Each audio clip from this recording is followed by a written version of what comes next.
विद्यार्थ्यांनो, सप्रेम नमस्कार.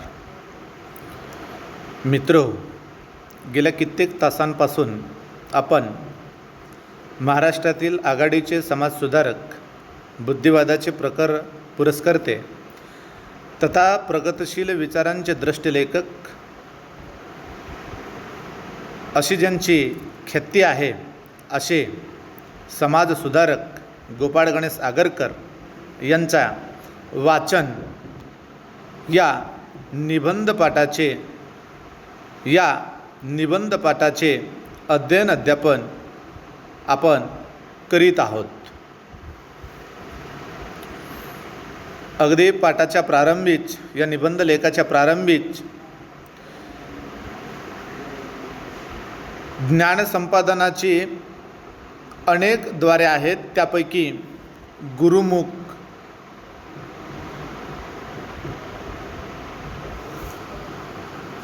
गुरुमुखाच्या माध्यमातून विद्यार्थ्यांना ज्ञान दिलं जायचं. साधारणतः गुरुकुल पद्धती अस्तित्वात असताना हा मार्ग अधिक अवलंबिला गेला. शिवाय आता आधुनिक काळातसुद्धा या गुरुमुखाचा वापर नाही होत असं नाही, होतोच आहे. त्याबरोबरच वाचन हा ज्ञानसंपादनाचा दुसरा एक मार्ग गोपाळ गणेश आगरकर आपणास सांगतायत. विचार हा तिसरा ज्ञानसंपादनाचा मार्ग आहे. तर चौथा अवलोकन आणि पाचवा वाद.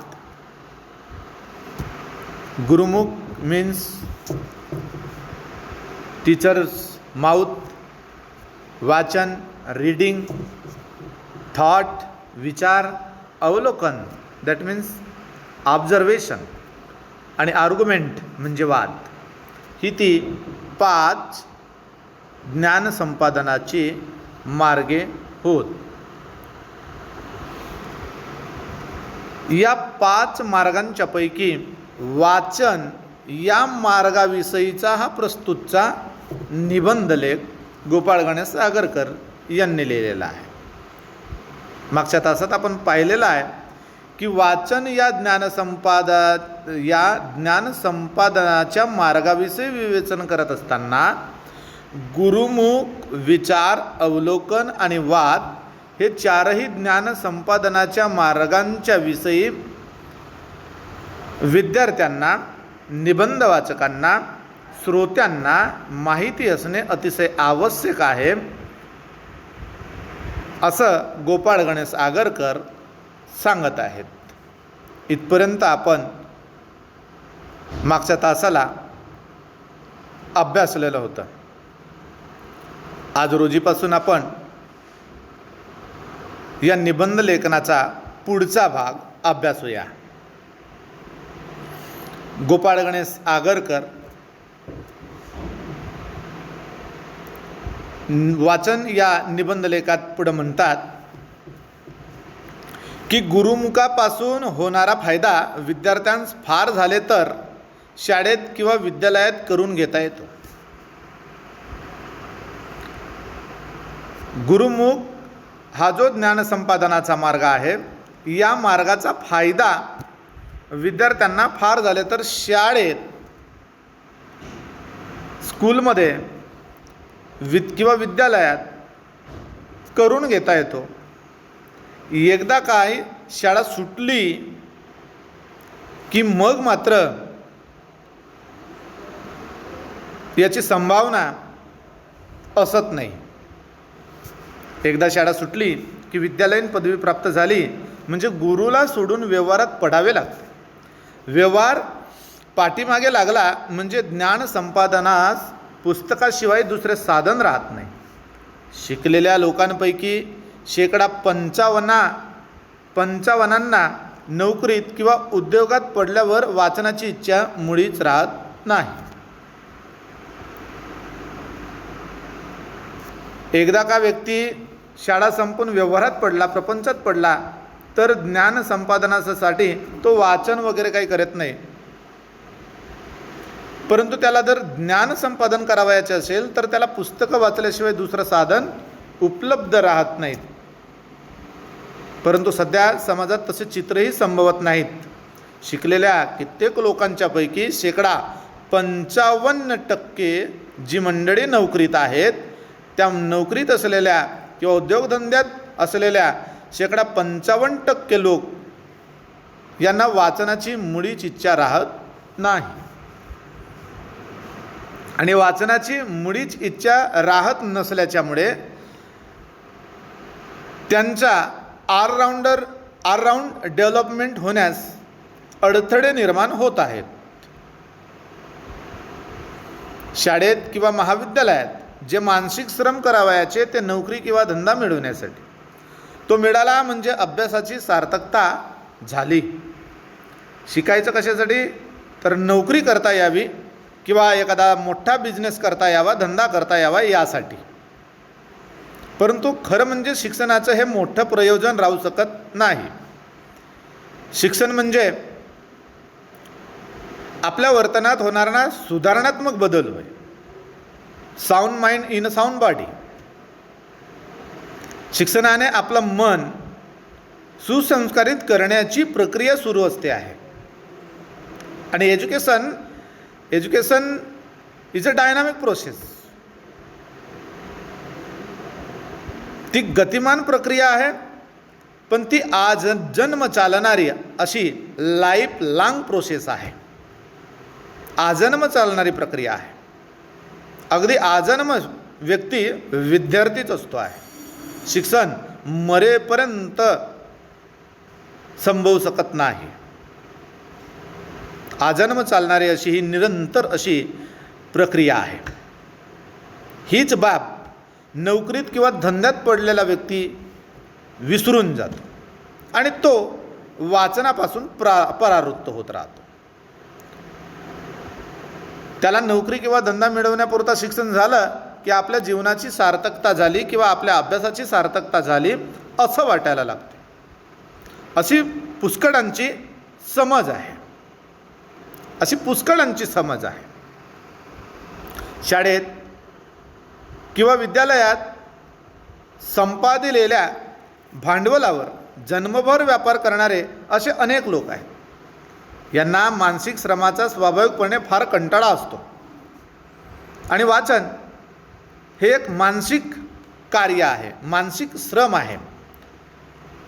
रीडिंग करणे ही एक मेंटल प्रोसेस आहे, मेंटल वर्क आहे, मानसिक श्रम आहे.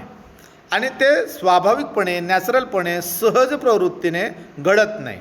मानसिक क्रिया करण्याच्यासाठी कंटाळा येत असतो. म्हणूनच कित्येक लोकांना वाचन करत असताना झोप येणे किंवा आळस येणे अशा सवयी आपल्याला वाचकांच्याकडे दिसून येतात. म्हणजे सुमार दर्जाचे जे वाचक आहेत त्यांच्याकडे अशा सवयी आपल्या दृष्टीस पडत आहेत. धंद्यात जाणाऱ्या वेळाशिवाय जर त्यांना थोडी बहुत फुरसत सापडत असली तर ती सोंगट्या आणि धंदेवाईक, उद्योगधंदे, बिझनेस करणाऱ्या लोकांना जर थोडा वेळ जर मिळाला तर ते सोंगट्या खेळण्यात, बुद्धिबळाचा खेळ करण्यात किंवा गंजिप्पा खेळण्यात आपला वेळ जाऊ देतात. किंवा पुन्हा पुन्हा तंबाखू चोडण्यात किंवा विड्या फुंकण्यात, विडी म्हणजेच बिडी फुंकण्यात, वेडेवाकडे हेल ओढीत बसण्यात किंवा एखाद्या वाद्यावर उगीच गुणगुण करण्यात घालवीत असतात. परंतु वाचन करणार नाहीत. भारतात किंबहुना वाचन संस्कृती वाढीस लावण्याच्यासाठी अतिशय परिश्रमपूर्वक वाचन संस्कृती वाढवण्याच्यासाठी वाचन कौशल्याकडे लक्ष देणे अतिशय आवश्यक आहे. हे कार्य केवळ शाळा महाविद्यालयातून औपचारिक पद्धतीनंच व्हावं असं नव्हे, तर अनेक साहित्यविषयक चळवळी, अनेक सेवाभावी संस्थासुद्धा हे वाचनाचे महत्त्व लक्षात घेऊन सध्या या 21व्या शतकात सुद्धा वाचन प्रक्रिया जनसामान्यांपर्यंत पोहोचावी. सामान्यातला सामान्य साक्षर माणूस वाचायला लागला पाहिजे आणि या वाचनातून त्याचं जीवन अधिक समृद्ध होईल, अधिक सुसंस्कारित होईल याची काळजी नैतिक मूल्यतेच्या आधारावर, नीतिमत्तेच्या आधारावर, आदर्श मानवी मूल्यांच्या आधारावर घेणे अतिशय अनिवार्य झालेले आहे. सध्या माणसं वाचनापासून परावृत्त झालेले आहेत. वाचाल तर वाचाल असं म्हटलं जायचं, त्याची गरज किंबहुना आत्ता अधिक भासायला लागलेली आहे. कित्येकांची मजल त्यांच्या पुढेही जाते, कित्येकांची मजल त्यांच्या पुढेही जाते. कोणी गांजाचे शौकीन बनतात, तर आपला फावला वेळ घालवण्याच्यासाठी कित्येक लोक गांजेचे शौकीन बनतात. कोणी बाहेर ख्याली निघतात म्हणजे परस्त्री गमन करतात असा त्याचा अर्थ आहे. जे स्वतःची बायको सोडून इतरांच्या बायका भोगण्याकडे ज्या पुरुषांचे लक्षणं असतात, अशा पुरुषांच्या लक्षणांना बाहेर ख्यालीपणा म्हटलं जातं. तर धंदेवाईक असलेले लोक त्यांचा फावला वेळ घालवण्याच्यासाठी वाचन न करता गांजा पितील, गांजा ओढतील किंवा विड्या फुंकतील किंवा बाहेर ख्यालीपणा करतील, वावा असे करतील. बाईच्या आणि बाटलीच्या नादाला लागतील. कोणाला बाटलीच्या अंमलात गुंग होऊन पडण्याचा व आपले हसे करून घेण्याचा नाद लागतो. असल्या दुर्व्यसनांनी आपल्या अब्रूची, पैशाची आणि शरीराची खराबी या व्यक्तींची होत असते. जे लोक आपला वेळ घालवण्याच्यासाठी, फावला वेळ घालवण्याच्यासाठी, सवडीचा वेळ घालवण्याच्यासाठी अप्पू, गांजा, दारू, बाई आणि बाटली या दुर्व्यसनांना जडतात, ते लोक त्यांच्या अब्रूचे, त्यांच्या इज्जतीचे नुकसान करतात. शिवाय त्यांच्याकडील असलेल्या पैशाचे, धनाचे, संपत्तीचेही नुकसान करतायत. त्याचबरोबर ते स्वतःच्या शरीरालाही नुकसान पोचवत आहेत. कारण अशा दुर्गुणांनी युक्त असलेल्या व्यसनांच्यामुळे शारीरिक दुर्बलताही त्यांना प्राप्त होते. म्हणजे एकाच वेळेला शारीरिक दुर्बलता, त्याबरोबरच धनसंपत्तीची न्यूनता भासायला लागते, संपत्ती नाश आणि सोबतच पुन्हा अब्रू नुकसानसुद्धा होत असते, प्रतिष्ठाही घालविली जाते. त्यामुळे या दुर्गुणांपासून धंदेवाईक लोकांनी त्यांचा फावला वेळ या दुर्गुणांमध्ये न घालवता वाचन करायला पाहिजे, अशी पोटतिडकीची भावना गोपाळ गणेश आगरकर या विवेचनात व्यक्त करताना आपल्याला दिसत आहेत. ते पुढे म्हणतात की शेवटी अकाली मृत्यूच्या जबड्यात पडणारे व बायका पोरास उघडी पाडणारे विचारशून्य पडत मूर्ख प्रत्येक देशात असतात. केवळ भारतातच असतात असं नव्हे, प्रत्येक देशात असे पडत मूर्ख आहेत, अक्कलशून्य लोक आहेत. दुर्दैवाने तशांची संख्या या देशात वाढत चालली आहे. 1888-90च्या काळात गोपाळ गणेश आगरकर 1888 ते 90च्या काळात गोपाळ गणेश आगरकर तत्कालीन भारतीय सामाजिक स्थितीविषयी हे विवेचन, तत्कालीन भारतीय समाज स्थितीच्या दिग्दर्शन करत असताना आवर्जून म्हणतात की दुर्दैवाने तशांची संख्या या देशात वाढत चालली आहे. ही मोठ्या दिलगिरीची गोष्ट आहे. 1888 ते 90चा काळ असो किंवा आत्ता 2021 मधील हा काळ असो, 21वा शतक असो, याही शतकात गोपाळ गणेश आगरकरांनी व्यक्त केलेली ही दिलगीर आजही प्रासंगिक स्वरूपाची आपणास आहे असं दिसून येईल. व्यसनापासून होणाऱ्या यत्किंचित सुखासाठी त्यांनी आपले अतोनात नुकसान करून घेतले आहे. ज्यांना सुदैवाने लहानपणापासून वाचनाची गोडी लागली असते व जे प्रपंचात पडले तरी फुरसत सापडेल तेव्हा काहीतरी वाचित असतात, अशांची स्थिती वरील व्यसनी लोकांच्या स्थितीहून फार निराळी असते. विषयी लोकांप्रमाणे यांनाही आपल्या विषयापासून सुखप्राप्ती होत असते. फरक इतकाच की, भेद इतकाच की, यांचे सुख दूरव्यसनांच्या सुखाप्रमाणे अब्रूची, शरीराची आणि पैशाची माती करणारे नसते, तर चांगली चांगली पुस्तके आणि वर्तमानपत्रे नित्य वाचित असल्याने ज्ञानाची एकसारखी वृद्धी होत असते. एक महत्त्वाचा मूलभूत फरक गोपाळ गणेश आगरकर या ठिकाणी करता आहेत. ज्या लोकांनी शिक्षण घेऊन केवळ नोकरी आणि धंदे पत्करलेले आहेत, उद्योगधंदे पत्करलेले आहेत, अशा लोकांनी त्यांचा फावला वेळ अफू, दारू, गांजा, विडी, बाई, बाटली या दुर्व्यसनांमध्ये न घालवता त्यांनी त्यांचा जर वेळ वाचनात जर घालवला तर त्यांच्या ज्ञानाची वृद्धी होईल. परंतु त्यांनी त्यांचा वेळ या दुर्व्यसनांनी युक्त असलेल्या व्यसनांमध्ये जर घालवला तर त्यांच्या अब्रूचे, त्यांच्या शरीराचे आणि त्यांनी गमावलेल्या संपत्तीचे नुकसान होईल, असा मौलिक संदेश ते या ठिकाणी देत आहेत. मग त्यापेक्षा वाचलेलं बरं, कारण वाचनाने ज्ञानात भर तर पडते, शिवाय आपलं शिक्षणाचं sound mind in a sound body, शिक्षण एज्युकेशन मीन्स अराउंड डेव्हलपमेंट, या इप्सितताला, या प्रयोजनाला, या प्रयोजन सिद्धतेचं सुख आपल्याला मिळू शकते. पुढे ते म्हणतात की मनुष्याला पोटासाठी एखादा धंदा करावयाचा असतो. त्याच्याशिवाय इतर गोष्टींचे ज्ञान त्याने संपादिले असता त्याला ते मुळीच उपयोगी पडणार नाही की काय. जे कोणी असे समजत असतील ते मोठा प्रमाद करीत असतात, असं म्हणावयास काही हरकत नाही. नित्याच्या धंद्याशिवाय इतर गोष्टीचे ज्ञान संपादनात कोणतेही नुकसान नाही. आपण ज्या उद्योगधंद्यात तरबेज आहोत त्याखेरीज आपण वाचन करू नये असं जर कोणी म्हणत असेल तर ते मूर्खपणाचं आहे.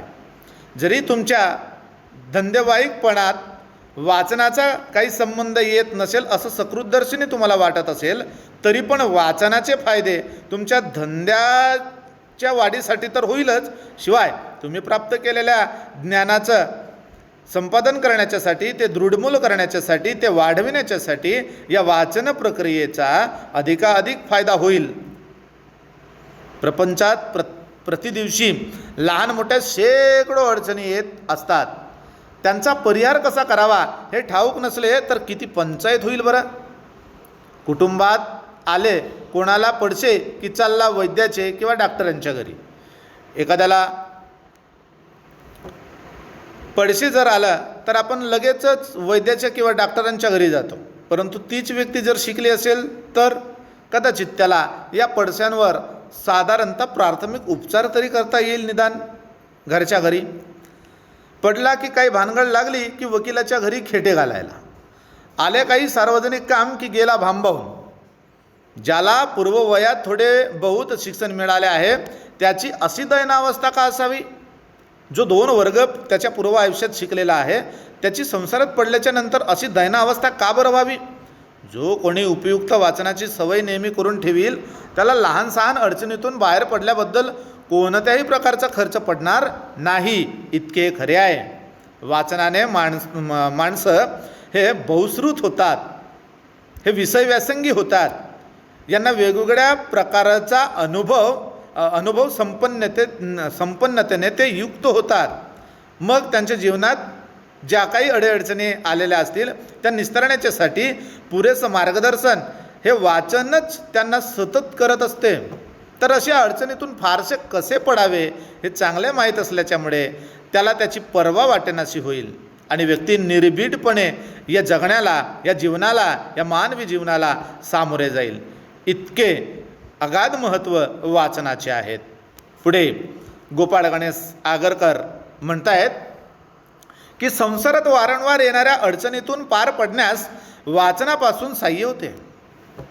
संसारात ज्या काही अडीअडचणी आपल्यासमोर उभ्या ठाकलेल्या आहेत त्या सोडवण्याच्यासाठी वाचन साहाय्यभूत आहे. हा वाचनापासून होणारा अगदी हलक्या प्रतीचा फायदा आहे असं कोणास वाटू शकते, परंतु ज्यांनी जिवंतपणे आपल्यास हे मागल्या पिढीचे असे म्हणून घ्यावायचे नसेल तर त्यांनी वाचनाची सवय नेहमी जागृत ठेवली पाहिजे. जुन्या काळचं साहित्य वाचून काय उपयोग असं म्हणून चालणार नाही, तर मागच्या पिढीचा अनुभव, साहित्यानुभव, जीवनानुभव जो ग्रंथरूपाने ग्रंथित झालेला आहे तो आपण वाचनाच्या रूपाने समजून घेतला पाहिजे. म्हणजे मागच्या पिढीने जे ज्ञान संपादित केलेलं आहे आणि जे ग्रंथरूपाने आहे ते वाचून आपण आपलं आयुष्य, आपण आपलं जीवन समृद्ध करू शकतो. त्यामुळे हे केवळ मागच्या पिढीचे ते वाचून काय उपयोग असं म्हणण्यात आपली घोडचूक होऊ शकते. त्यामुळे वाचनाची सवय नेहमी जागृत ठेवली पाहिजे. That means reading in continue process for all round development. त्यामुळे वाचन हे सर्वांगीण विकासासाठी सततच कंटिन्युअसली सुरू ठेवलं पाहिजे, नियमितपणे सुरू ठेवलं पाहिजे. जगात प्रतिदिनी नवीन नवीन कल्पना, एक नवीन नवीन आयडियाज, थॉट, नवीन शोध, न्यू रिसर्च, नवीन युक्त्या निघत असतात आणि जुन्या कल्पना, जुने शोध, जुन्या युक्त्या एकामागून एक मागे पडत जातात. आता बघा, आपलंच बघा, आता कोरोना आला तेव्हापासून आपण खास करून ऑनलाईन अध्यापनाकडे वळलेलो आहोत. तत्पूर्वी आपली टीचिंग ही ब्लॅकबोर्ड पुरती आणि वर्गापुरती, क्लासरूम पुरती मर्यादित होती. परंतु आज तसं झालेलं नाही आहे. ज्यांच्याकडे अँड्रॉईड मोबाईल अवेलेबल आहे त्यांना आता या सोशल मीडियाच्या माध्यमातून शिकण्याचा एक वेगळा मार्ग उपलब्ध झालेला आहे. शिवाय याचेही डिसमेरिट आहेतच, परंतु काही ॲडव्हान्टेजसुद्धा आहेत. तेही आपल्याला कानाडोळा करून चालणार नाहीत. गोपाळ गणेश आगरकर जे म्हणतायत ते या संदर्भात इथं महत्त्वाचं आहे की अशा वाचनातून, वाचनाच्या अद्ययावत सवयीच्यामुळे नवीन नवीन कल्पना, नवीन नवीन शोध, नवीन नवीन युक्त्या आपल्याला माहीत तर होतीलच. शिवाय जुन्या कल्पना, जुन्या शोध, जुन्या युक्त्या एका मागं पडत चाललेल्या आहेत, त्या कालबाह्य झालेल्या आहेत किंवा त्यांचं नूतनीकरण कसं करता येईल जर त्या प्रासंगिक असतील तर, याही अनुषंगानाचा अभ्यास या वाचनाच्या प्रक्रियेतून आपल्याला करता येईल. जे शाळेत किंवा विद्यालयात संपादिलेल्या ज्ञानात चिकटून राहतात, जे केवळ गुरुने दिलेल्या गुरुमुखी ज्ञानावर किंवा शाळेतील ज्ञानावर किंवा विद्यालयीन महाविद्यालयीन ज्ञानावर चिकटून राहतात, त्या लोकांचा पुढे उपहास होतो, त्या लोकांची पुढे थट्टा होते. कारण त्यांनी स्वयंप्रेरणेने स्वयं अध्ययन करायला पाहिजे. कारण स्वयंप्रेरणेतून स्वयं अध्ययन जे केलं जाईल ते खऱ्या अर्थाने वाचनाच्या नित्यनियमित सवयीच्या माध्यमातूनच ते पूर्णत्वास जाईल.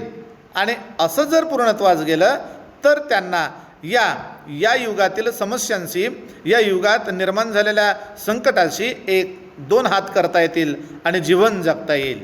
ते मागच्या पिढीचे राहणार नाहीत, ते अपडेट होतील आणि या जगाच्या, नव्या युगाच्या हाका ऐकून स्वतःला सिद्ध करतील.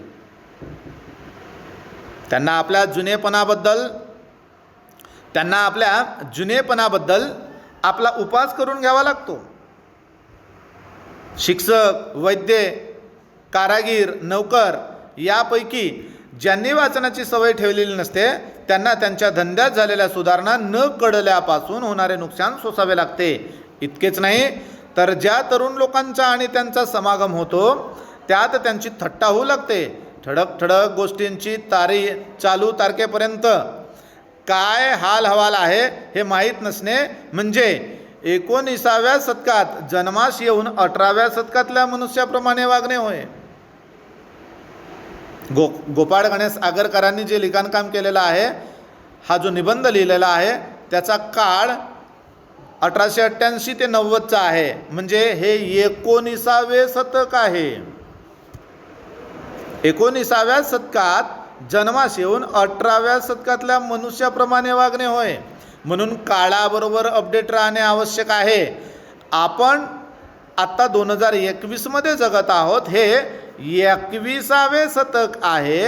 या 21व्या शतकातील या 21व्या शतकातील समस्या, आव्हाने, परिस्थिती, एकूणच परिस्थितीचं ज्ञान जर आपल्याला नसेल तर आपण मागच्या पिढीचे होऊ.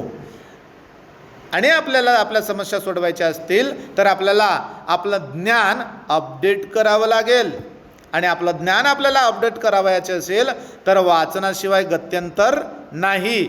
वाचाल तरच वाचाल हे जे म्हटलं जाते ते काही खोटं नव्हे. वाचाल तर वाचाल हे अतिशय महत्त्वपूर्ण असं स्लोगन आहे.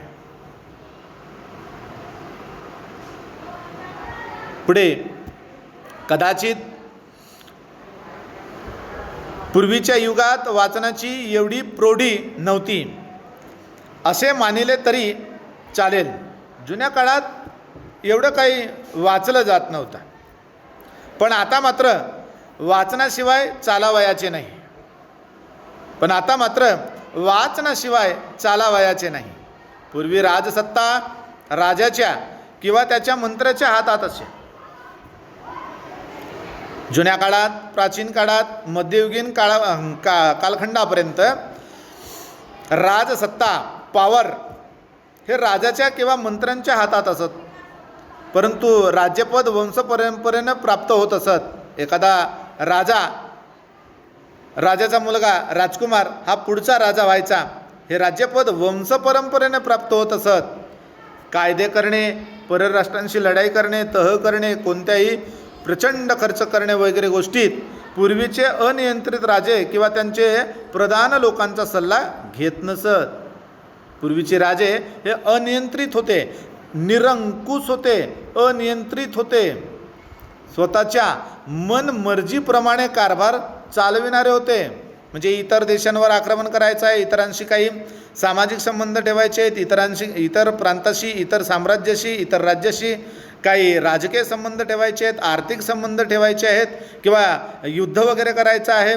तर अशा वेळेला तो राजा स्वतः निरंकुश पद्धतीने किंवा अनियंत्रित सक्तीने, अनियंत्रितपणे स्वतःचा कारभार करीत असायचा. त्याच्यावर काही बंधने नव्हती. परंतु आता सध्या कायद्याचं शासन येत चाललेलं आहे. आता ते मनवंतर अगदी बदलत आहे. ते मनवंतर हा एक नवीन शब्द तुम्ही शिकून घ्या. मनवंतर म्हणजे नवे युग, नवा काळ, नवी वेळ, न्यू टाईम. मनवंतर म्हणजे युग, काळ. आत्ता नवीन काळ येत आहे. कारण भारतावर त्यावेळेला ब्रिटिश शासन सुरू होतं. हा भारत ब्रिटिश इंडिया म्हणून ओळखला जात होता. ब्रिटिश पार्लमेंटद्वारे, तत्कालीन ब्रिटिश पार्लमेंटद्वारे भारताचं राज्यकारभार चालत होतं. हा ब्रिटिश ईस्ट इंडिया कंपनीच्या खाली वसलेला हा भारतवर्ष होता. परंतु या काळात, या 19व्या शतकात प्रबोधन युगाच्या सुरुवातीनंतर अनेक बदल देशोदेशात व्हायला लागलेले आहेत. म्हणून युग बदलत आहे आणि जुन्या काळच्या राजा रडवणचे राजे संपुष्टात आलेले आहे. आता कायद्याचं शासन हळूहळू सुरू होत आहे. याची आठवणही गोपाळ गणेश आगरकर या वाचन नावाच्या निबंध लेखात, या आर्टिकलमध्ये ते करत आहेत. पण आता ते मनवंतर अगदी बदलत चालले आहे. राजाची सत्ता कमी होऊन लोकांची सत्ता वाढत आहे. कायदे करण्याचे काम लोकांवर किंवा त्यांनी निवडलेल्या प्रतिनिधींवर पडू लागले आहेत. लढायांची व तहांची जबाबदारी लोकांवर पडू लागली आहे. कोणताही प्रचंड खर्च करावा किंवा तो करू नये याचा निकाल त्यांच्या तब्येतीवर अवलंबून राहू लागलेला आहे. अशा दिवसात चहूकडे अशा दिवसात चहूकडे वस्तुस्थिती कशी आहे हे त्यांना ठाऊक नसेल तर त्याच्या हातून मोठमोठे प्रमाद होण्याचा संभव आहे. आता सध्या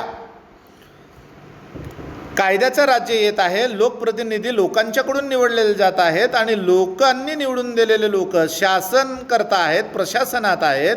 त्यामुळे जर ते वाचनाशी निगडीत नसतील किंवा वाचक नसतील, ते ज्ञान संपादन करत नसतील, नव्या विचारांशी, नव्या कल्पनांशी, नव्या शोधांशी, नव्या देशोदेशीच्या सामाजिक, आर्थिक, राजकीय, शैक्षणिक एकूणच परिस्थितीची त्यांचा परिचय नसेल वाचनाच्या माध्यमातून, तर त्या देशाचा राज्यकारभार, त्या देशाचा प्रशासन नीट चालू शकणार नाही, अशी सूचनाही गोपाळ गणेश आगरकर आवर्जून या ठिकाणी देत आहेत. प्रमाद होण्याचा संभव आहे. लोकांस राजसत्ता प्राप्त होण्यास ज्याप्रमाणे बऱ्याच अंशी त्यांचे ज्ञान कारण झाले, त्याचप्रमाणे त्यांच्याकडे ती राहण्यास व तिचपासून त्यांना आपला अधिकाधिक फायदा करून घेता येण्यास त्यांच्यातील ज्ञानप्रसाराचं साधन होणार आहे. 99% लोक 99% लोक अल्प शिक्षण मिळाले न मिळाले तो धंद्यात पडले आणि काही वाचित नासे झाले, तर त्यांच्या हातून आपापल्या वाट्यांची राजकीय कामगिरी नीट कशी बजावली जाणार. खरं आहे, इंग्लंडातील नाव्ही म्हणजे इंग्लंडमधील सलूनवाला नाव्ही, वारीक, ज्याला आपण आपल्या परिसरातील भाषेत भालीदादा म्हणतो, उदाहरण देत आहेत गोपाळ गणेश आगरकर की इंग्लंडमधील नाव्ही, परीट म्हणजे धोबी, इंग्लंडमधील तेली, तांबट यांच्या टेबलावर सुद्धा नित्याची 1-2 वर्तमानपत्रे असतात. वर्तमानपत्रे आपल्याकडे लोकसत्ता येतो, लोकमत न्यूजपेपर येतो, टाइम्स ऑफ इंडिया, हितवादा, नवराष्ट्र, नवभारत, सकाळ, देशोन्नती असे विविध पत्रे अलीकडे आपल्या परिसरात येतच आहेत. इंग्लंडमधील नावी, परीट, तेली, तांबट या तिकडील काम करणाऱ्या लोकांच्या टेबलवर सुद्धा नित्याचे, डेलीचे 1-2 वर्तमानपत्रे असतात. कपाटात 10-5 पुस्तके पडलेलीच असतात. यावरून काय होते की तिकडील धंदेवाले सुद्धा राज्य प्रकरणी चळवळी कशा चालविल्या आहेत हे लक्ष लावून पाहत असतात. म्हणजे इंग्लंडमधील नावी, परीट, तेली, तांबट हा भारतातील नाव्या, परीट, तेली आणि तांबटापेक्षा पुढारलेला आहे, वाचक आहे, सुधारलेला आहे, प्रबोधक आहे. तो 2 अपडेट गोष्टी सतत वाचत असतो. त्याच्या कपाटात 10-5 पुस्तके अवश्य असतात, परंतु आपल्या इकडे फारशी स्थिती बदललेली नाही.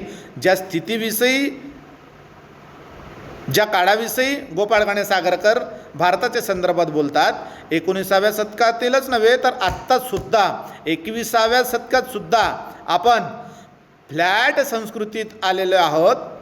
घरकुल तर आपल्याला गरीब लोकांना मिळतच आहे, परंतु ते घरकुल सोडून आपण BHK फ्लॅट्समध्ये राहायला लागलेले आहोत, मोठ्या मोठ्या बिल्डिंग्समध्ये राहायला लागलेले आहोत, कॉम्प्लेक्समध्ये राहायला लागलेले आहोत, अपार्टमेंटमध्ये राहायला लागलेले आहोत. परंतु मोठ्या मोठ्या घरात, आलिशान बंगल्यात, माडीत राहायलाच्या नंतरसुद्धा लाखो करोड रुपये आपण घर बांधणीवर खर्च करतो, परंतु त्या घरात एक साधा पुस्तकांच्यासाठी कपाटही नसतो आहे. इतकी कपलकता या धनधान्याने अलीकडे श्रीमंत होणाऱ्या किंवा काहीशा अल्पसंख्याक लोकांकडे असलेले श्रीमंतीचे हे असे दिनवडे आहेत, परंतु त्यांच्याकडे पुस्तकं नाही. असे सुद्धा चित्र 19व्या शतकात आपल्याकडे होते किंवा आहे असे गोपाळ गणेश आगरकर कबुली देतात. ते चित्र आत्ता 21व्या शतकात सुद्धा नाही असं नाही, पुढे बघा, तिकडील धंदेवाले सुद्धा राज्य प्रकरणी चळवळी कशा चालल्या आहेत ते लक्षात लावून पाहत असतात व त्या संबंधाने आपापसात वाद करून त्यावर आपली मते ठरवून ठेवतात. त्यामुळे जेव्हा पार्लमेंटमध्ये काही वादग्रस्त प्रश्न निघतो व प्रधानात किंवा प्रतिनिधीत विरोध उत्पन्न होऊन त्याविषयी लोकांचे मत काय हे पाहण्याचे ठरते, तेव्हा मात्र त्यांना भांबावल्यासारखे न होता शांतपणे आपला अभिप्राय देता येतो.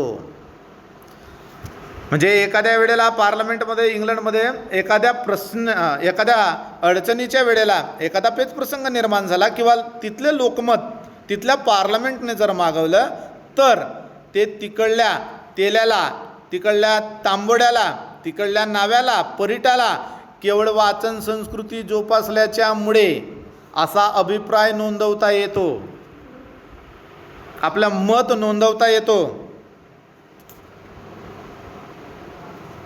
किंवा ज्या लोकांना राजकीय सत्ता आपल्या हातात राहावी व राजांच्या व श्रीमंतांच्या किंवा लढवयांच्या हातात न जाऊन त्यांना आपणावर जुलूम करता येऊ नये असे वाटत असेल, त्यांनी होईल तितका ज्ञानाचा संग्रह केला पाहिजे.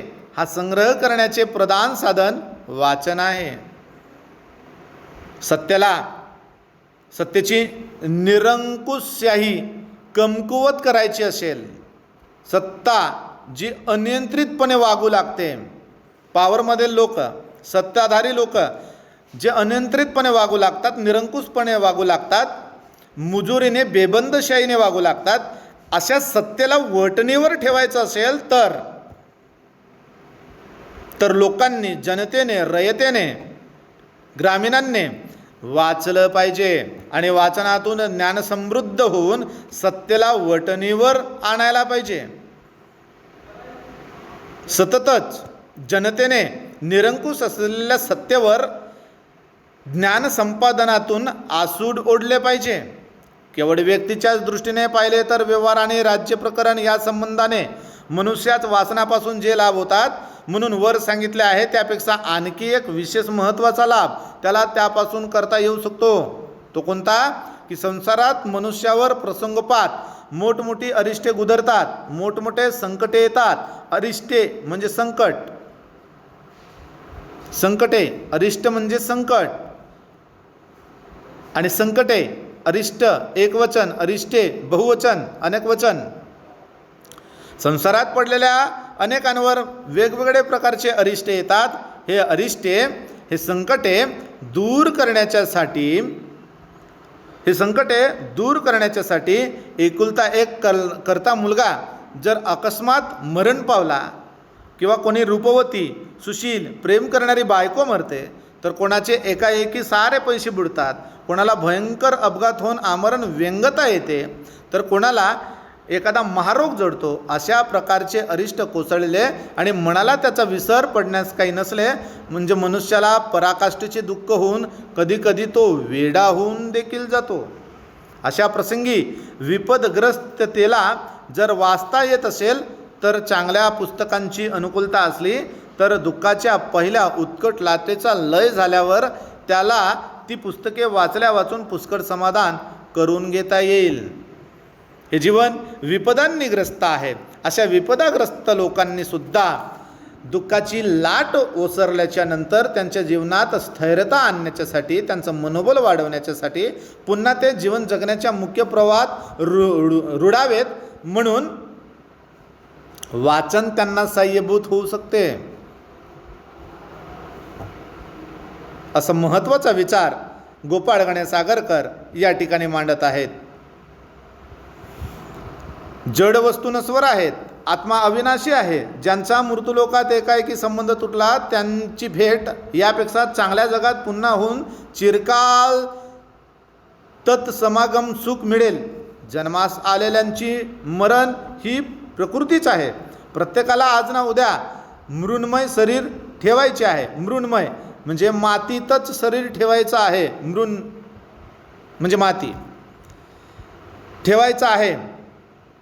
जन्मला देह पोशिला सुखाचा काय भरवसा याचा आहे, एकलेची यावे एकलेची जावे हेची अनुभवे आपणाची, असे संत तुकाराम म्हणालेले होते. त्यामुळे आपण आपल्या देहावर, आपण आपल्या विद्वत्तेवर, आपण आपल्या धनसंपत्तीवर कुठल्याही प्रकारचा गर्व मिरवू नये. हे सगळं मातीतच मिळत असते. हे सगळं आपलं शरीर ज्या पंचतत्वांनी बनलेलं आहे ते पंचतत्व त्या त्या तत्वात विरघळून जातात. शेवटी काही उरत नाही. मरावे परी कीर्तिरूपे उरावे असंच म्हटलं जाते. तेही या संबंधात खरं आहे. आणि अशी कीर्ती आपल्याला संपादित करायची असेल तर वाचनाशिवाय तरुणोपाय नाही, असं महत्त्वपूर्ण मौलिक प्रतिपादन गोपाळ गणेश आगरकर या ठिकाणी करतायत. पुढच्या तासाला आपण पुढचा भाग घेऊन भेटूया.